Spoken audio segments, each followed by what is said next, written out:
안녕하세요 여러분, 반갑습니다. 루시입니다. 오늘은 역시 상염색체에 있는 대신에 한 쌍이 아닌 여러 쌍의 대립 유전자에 의해서 생기는 유전에 대해서 얘기를 해보려고 해요. 자, 여기 화면 보시면요, 간단해요. 상염색체에 역시 있으니까 앞서 말씀드린 것처럼 1번부터 22번 염색체, 즉 남녀 공통으로 들어있는 염색체에서 일어나는 유전이겠죠. 자, 그래서 남녀 공통으로 일어나긴 한데 한 쌍의 대립 유전자가 결정을 지으면 형질이 뚜렷했어요. 대립 형질이 딱딱 뚜렷해서 뭐 예를 들어서 뭐 완두의 모양이 둥글다 혹은 주름지다 뭐 이렇게 되어 있었을 때 그때 두 개가 대립 형질이 뚜렷하잖아요. 그래서 우성대 열성이 3대1로 막 분리되고 막 이런 것도 보이고 그랬는데 이번 경우는 상염색체에서 일어나는 유전이긴 한데 한 쌍의 형질이 아니라 한 쌍의 형질에 대해서 결정짓는 요소가 너무 많은 거예요. 그래서 여러 쌍의 대립 유전자가 결정을 하려고 하는 거죠. 그럼 어떻게 될 것 같아요? 대립 형질이 뚜렷하게 나타날 수가 없겠죠. 그래서 이런 경우에 우리는 특히나 무슨 유전? 다인자 유전이라고 표현을 해요. 외부로부터 환경에 대한 영향을 많이 받는다든지 뭐 이런 요인들이 많이 작용한다는 얘기예요. 그래서 정리를 해보면 하나의 형질을 결정하는데 여러 쌍의 대립 유전자가 관여하고 싶어 하는 거죠. 유전자가 관여해요. 그래서 이런 경우에는 대립 형질이 뚜렷하지 않고 다양하게 나타난다는 거죠. 이런 경우는 보통 보면 사람의 키나 뭐 사람의 몸무게, 사람의 피부색 이런 예로 예시를 들 수가 있어요. 여러분 한번 잘 생각해 봅시다. 자, 그러면 한번 볼게요. 아까 말씀드린 내용 나와 있죠. 자, 여기서 피부색을 한번 예로 들어봤어요. 피부색을 한번 예로 들어보면요, 이런 그래프가 나오는데 이게 뭐냐면 학생 수가 이렇게 여러 명 있고 이제 사람들의 피부 색깔을 이렇게 차이를 한번 봤는데 뭐 피부색이 검다, 뭐 희다 이렇게 뚜렷하게 두 가지로 탁 떨어진다든지 아니면 뭐 컬러로 얘기하면 뭐 살색이다, 핑크색이다, 뭐 노란색이다 이렇게 뚜렷하게 딱딱 정해져서 결과가 나오지 않는다는 거예요. 여러분들 한번 생각해 보세요. 반에 보면 좀 축구 같은 거 많이 해서 좀 많이 타 있는 친구들 있잖아요. 그리고 또 얼굴이 완전히 막 연예인처럼 배국 같은 친구들도 있잖아요. 그런데 그 사이에 여러 가지 다양한 색이 있잖아요. 나는 얼굴이 붉어 홍조를 띠고 있어. 얼굴이 좀 핑크빛이야. 그럼 어떤 친구는 난 핏기가 너무 하나도 없어. 그래서 맨날 누렇게 떠 있는 것 같아. 뭐 이런 얘기를 하잖아요. 그래서 피부 색깔은요, 잘 생각해보면요, 다양해요. 다양해서 여러 값이 나온단 말이에요. 짙은, 옅은 색에서부터 뭐 짙은 색까지 계속해서 다양하죠. 여기도 보면 이렇게 엄청 다양한 값들이 이렇게 나타나 있죠. 자, 이렇게 나타나 있으니까, 이렇게 나타나 있는 경우에 우리는 뭐라고 한다?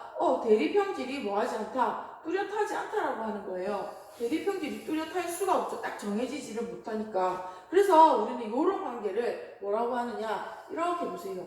막대 그래프를 보니까 값이 여러 개가 나오잖아요. 이렇게 나오는 이유는 보니까 어떻게 색깔이 여러 개가 다양하게 막 있어서 정해지지 않고 많이 있구나. 즉 대립 형질이 어떤 식으로 나타났다 딱 두 개만 나타나지 않고 여러 가지 연속적으로, 그래서 연속적인 뭐를 가지게 된다? 분포를 보이게 되는구나. 그래서 다인자 유전의 이 형질의 값을 이렇게 정리를 해보면 연속적인 분포의 그래프를 나타내는 특징이 있습니다. 그래서 이렇게 연속적인 분포가 나타난다면 이건 여러 쌍에 의해서 유전이 결정되어진 다인자 유전이었구나 하고 알고 계시면 좋겠습니다. 그리고 좀 더 쉬운 예로, 이게 이해가 안 되신다면 조금 더 쉬운 예로 보시면 사람의 키의 경우 한번 생각해 보세요. 자, 우리 그래프를 한번 그려볼게요. 자,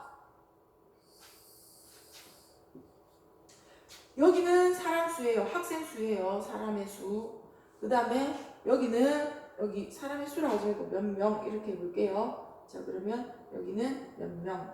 학생 수니까 명. 그 다음에 여기는 뭐예요? 센티미터로 나타내 볼게요. 자, 그러면 여기 150으로 한번 적어보고요. 그 다음에 여기 155. 그 다음에 160. 165, 네, 170 이렇게 적었어요. 자, 이렇게 적었을 때 우리가 이제 급간에 이렇게 나눠봤죠. 반에서 155 아래인 사람이 중학교 3학년 정도 되면 몇 명 정도 될까요? 간혹 한두 명 있다고 해봅시다. 자, 그러면 선생님 생각에 자, 그러면 5, 10, 15 이렇게 해볼게요. 5, 10, 15명 이렇게 있다 칩시다. 자, 그러면 5명이 채 안 돼요. 150 아래쪽에 한 2명 정도 있다고 해볼게요. 2명. 자, 그리고 150에서 155가 한 4명 정도 있다고 해볼게요. 4명, 5명이 가깝네. 자, 4명 정도 있다고 생각하고 155 이상은 한 7명 정도. 그 다음에 한 160에서 165가 좀 많나요? 자, 그러면 여기를 우리가 한번 한 10명 정도 이렇게 잡아보겠습니다. 그러고 나서 165에서 170 사이는 또 한 6명 정도 된다고 얘기해 봅시다. 자, 이렇게. 뭐 그 정도 될 수 있어요. 그죠? 자, 그리고 170 넘는 학생이 요즘은 많지만 지금은 뭐 일단 뭐 이 정도? 5명 정도. 있다고 생각을 해봐요. 자, 이렇게 생각을 했으면 이해가 되시나요? 다양한 키가 나오죠. 다양한 키가. 네. 한 반에 있는 학생들의 키가 다양하게 나와요. 역시 뭔 어떤 모습이에요? 네. 무슨 분포? 연속적인 분포.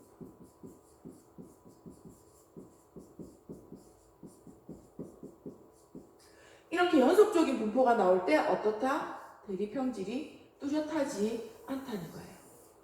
뚜렷하지 않을 때 어떻게 된다? 상염색체에 있는 대립유전자가 여러 쌍이 작용을 했구나 라는 걸 알 수 있게 되겠죠. 그래서 무슨 유전이라고 얘기를 하자? 다인자 유전이라고 얘기를 하자라고 얘기할 수 있어요. 다인자 유전 간단하죠? 여러분 다인자 유전 꼭 기억해 주세요. 여러 쌍에 의해서 결정이 되어서 하나의 딱 뚜렷하게 드러나는 대립형질이 딱 정해지지 않고 이렇게 다양한 값들이 나온다는 거. 여태까지 말씀드린 내용이 다인자 유전에 대한 내용이었어요. 사람의 형질로 따져보면 사람의 키, 사람의 몸무게, 사람의 피부색 이런 것들이 다인자 유전에 해당이 됩니다, 여러분. 그러면 다음 시간에는 이번에는 이제 상염색체에 대해서 많이 얘기해봤으니까 성염색체에 대한 유전도 한번 알아보도록 해요. 여러분 그러면 오늘도 공부 열심히 한번 해봅시다. 안녕.